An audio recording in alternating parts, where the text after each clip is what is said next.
इस वक्त की बड़ी खबर जम्मू कश्मीर से सामने आ रही है।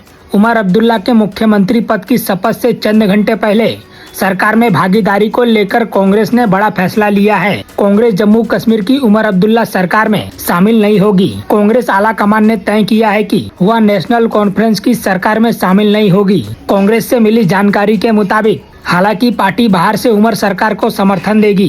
कांग्रेस के एक वरिष्ठ नेता ने बताया कि कांग्रेस अध्यक्ष मल्लिकार्जुन खड़गे, राहुल गांधी, प्रियंका गांधी वाड्रा आज उमर अब्दुल्ला के शपथ ग्रहण समारोह में शामिल होंगे, जिसके लिए वो जम्मू कश्मीर पहुंच भी गए हैं। हालांकि मंगलवार को शपथ ग्रहण समारोह से ठीक पहले सरकार में शामिल न होने का फैसला लेकर कांग्रेस ने हर किसी को चौंका दिया है। शपथ ग्रहण समारोह से करीब 3 घंटे पहले सरकार में शामिल न होने का कांग्रेस के फैसले के बाद अब तमाम तरह के कयास लगाए जा रहे हैं।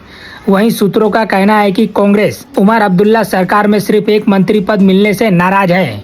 कांग्रेस पार्टी कम से कम 2 मंत्री पद चाह रही थी, लेकिन अब्दुल्ला इस पर सहमत नहीं हुए थे।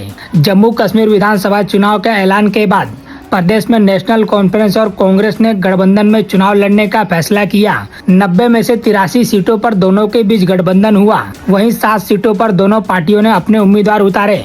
चुनाव प्रचार के दौरान दोनों दल के बीच तालमेल का अभाव भी दिखा था। उमर अब्दुल्ला ने तो यहाँ तक कह दिया था कि कांग्रेस पूरी ताकत से चुनाव प्रचार में दमखम नहीं दिखा रही है। इसके बाद राहुल गांधी और प्रियंका गांधी वाड्रा ने जम्मू चुनाव प्रचार किया। पार्टी जम्मू की अधिकांश सीटों पर चुनाव लड़ी, लेकिन उसे महज 6 सीटों पर जीत मिली।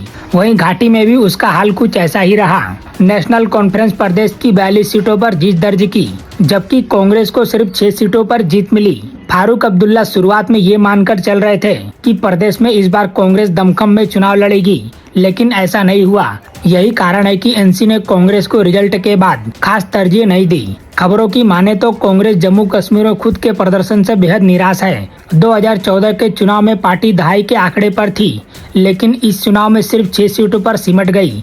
पार्टी को उम्मीद थी कि लोकसभा चुनाव में मिले नतीजे के उसके लिए फायदेमंद होंगे, लेकिन ऐसा नहीं हुआ।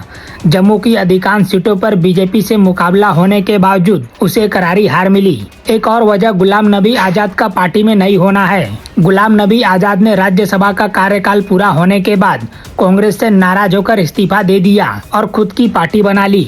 हालांकि उन्हें ज्यादा वोट नहीं मिले, लेकिन कांग्रेस के पास वे एक बड़ा चेहरा थे। ऐसे में पार्टी बिना चेहरे के प्रदेश में कुछ खास कमाल नहीं दिखा पाई। फिलहाल इस खबर में इतना ही। बाकी अपडेट के लिए बने रहिए लाइव टीवी न्यूज के साथ।